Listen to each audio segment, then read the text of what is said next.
Hi, Sarah Newton. Pleased to meet you. Very nice to meet you, Toby. Yes. Oh gosh, it's with a camera. Isn't that clever? Lovely. So, obviously, particularly in this parish and Yes. across a lot of Cornwall, we do have Absolutely. issues with where a lot of people don't have anywhere to live Absolutely. permanently. Yeah. How do you feel about the issues of second homes and holiday homes, and obviously the general issues of affordable housing? Or the lack of affordable housing. Well, I mean, I do understand it's a very major problem, especially for people who've grown up here, who tend to have lower salaries, and now average house prices are about 16 times average local incomes, and it is a major problem, and I really understand that. And since I got selected about 3 years ago, I've been working very hard with the local councillors to understand what are the issues preventing the building of more affordable housing. Now, for example, I visited Ocean Housing Development here, which is very, very good indeed. And in this particular constituency, there are not only holiday lets, but there are other major problems which has really driven up housing prices and taken so many houses out of the market. When the university was built, I mean, that was really, really good news for local people to be able to go to university, but there wasn't enough purpose-built student accommodation, so only the first years get to live on campus. The other students are living in what were family homes, which have been switched to homes of multiple occupancy. Any house in Falmouth or Penryn that comes up for sale that was a family house, really developers are moving into for student accommodation. And the same thing's going on in Truro, because it's great not for a medical school, and it's great not for a dental school, but again there isn't enough student accommodation.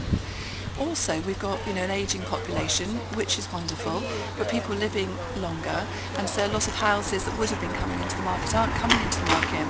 So I think it's really important to understand settlement by settlement, Truro, Falmouth, St Agnes, every single parish, what the local housing need is, what is driving the housing market in those places, and then dealing with those problems.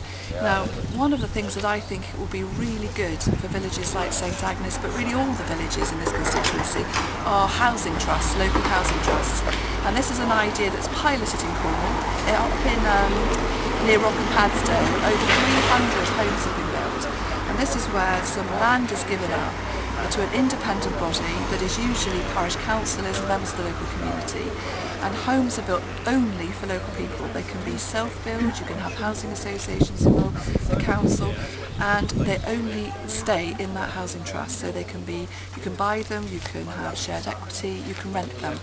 And if somebody moves on and decides that they can afford to buy a market rate house, or they get a council house or whatever, that the property is given back to the housing trust. And this means that you can keep housing prices genuinely affordable. So up there they've got family homes for £90,000, which is a genuinely affordable price for a lot of people. If you've got a couple with children both working, that starts to be more affordable. Whereas a lot of the affordable housing that is called affordable at the moment is still well beyond the reach of local people and their incomes. So I think that those local housing trusts are something that, as a Conservative, I think we should be really supporting, putting public funding into and enabling to really take off, so that every village, every town is able to look after local needs housing. And of course I support, like Carrick Housing is really good, and the council's been very good at getting funding into Cornwall. We're starting to see that grow. Now, to answer your question very directly on second homes, I think it depends on what they are. I mean, if they're houses which are used as a letting business to attract tourism. I mean, tourism is a huge part of our local economy here, and I think we've got to bear that in mind. It actually generates a lot of jobs, but I do think that in certain places it's got to the point where there's too many of them, and it's threatening the viability of the village, and it's threatening the junior school, the primary schools, the playgroups, the shop, the pub, the things that make that absolute community. And last year, it was an all-party support for this, but it was led by Conservatives, was the Sustainable Communities Act. And what that has enabled local communities to do is to take powers that are centrally with central government and give those to local authorities so they can make local decisions. Now, there's nothing to prevent Cornwall Council using the Sustainable Communities Act to enable parishes to introduce new planning laws, but if that parish wanted to, they could have a new law that said any home that's going to be rented rented out for the tourist business has to get a change of usage. That could happen now. And I've spoken to Cornwall Council about this and say, get on and apply for this under the Sustainable Communities Act. So is something that parish councils should be doing? I think all of these issues should be dealt with at a parish level because, St Agnes is different to Perranporth, it's different to Truro, it's different to Penryn as well. Each of them have got their unique characters and their unique communities, and it's the parish councils that I think should be driving the development of that village, looking at local needs housing. They know their communities, they know really what needs to happen there, and then from that you get a building block up to an overall housing target for Cornwall and an overall development plan for Cornwall based on the needs of local communities.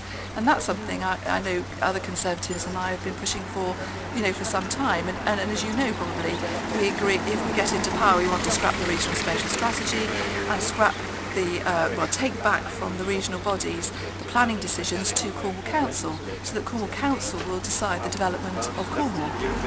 Excellent. So essentially there's a mixture of obviously building new affordable housing. Absolutely. And obviously having the necessary restrictions on that. Absolutely. But I do think it should be left to the local parish to decide, because they need to see, how much income and how important is tourism to us? How many houses would we want to lose from the rental income of the village and all the money that those people bring into the village compared to building new homes? And given that they can look at, say, a housing trust, they may think, if we've got more ability to build genuinely affordable homes for local people in a housing trust, then we can tolerate the second homes, so that's why I said I just don't believe central government should be dictating to each community the sort of one size fits all. Individual communities must be allowed to make their own decisions, because it will dramatically affect house prices. If you suddenly say in St Agnes, for example, that's it, no more second homes, what about somebody who wants to sell their house?